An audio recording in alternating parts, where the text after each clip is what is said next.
Against a backdrop of escalating hostilities between Israel and Iran, marked by direct strikes on each other's territories, new questions are surfacing about the Iran-Russia alliance. Earlier this year, Moscow and Tehran signed what they called a comprehensive strategic partnership.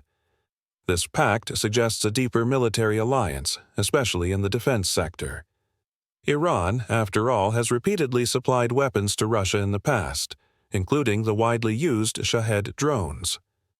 But will Russia come to Iran's aid if the conflict with Israel deepens? Volodymyr Ohryzko, Ukraine's former foreign minister and now a political analyst, doesn't think so. In an interview with the Ukrainian outlet Obozrevatel, he argued that Russia simply lacks the capacity. "How can Putin step in?" Ohryzko asked. "Does he have spare troops?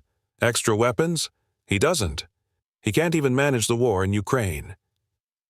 He reminded viewers that Russia's forces are stalling at the front and even needed help from North Korean soldiers to attempt advances near the Kursk region. Yet, there's a silver lining for Ukraine. Because of the rising tensions between Iran and Israel, Tehran is now unlikely to send weapons or drones to Russia, Ohryzko believes. That would be good news for Ukrainian defense efforts.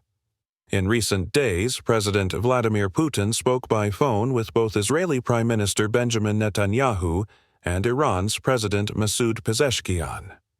Putin publicly condemned Israel's actions, calling them violations of international law and expressing sympathy for Iran. But political experts remain skeptical. Valery Chaly, Ukraine's former ambassador to the United States, explained on Channel 24 that Russia's initial statements came off as strongly anti-Israel, largely because of its existing defense pact with Iran. In theory, if Iran formally requests assistance, Russia would be obligated to respond. However, Chaly emphasized that Russia simply has nothing to offer.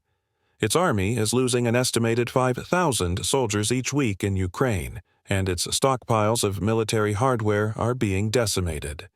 Russia, he says, will likely pose as a peacemaker, pretending to de-escalate the situation. But, in reality, the Kremlin may welcome the conflict. Why? Because a wider war in the Middle East would shift global attention away from Russia's aggression in Ukraine and allow its actions to slip further out of the spotlight. Chaly also pointed out a troubling dynamic. Prime Minister Netanyahu's political stance seems to align with Putin's in some areas. According to Chaly, Netanyahu appears more concerned with avoiding a strong retaliation from Iran, preferring Tehran to absorb the blow from Israel's recent strike on its nuclear facilities rather than escalate further. The geopolitics are complex, but one thing is clear.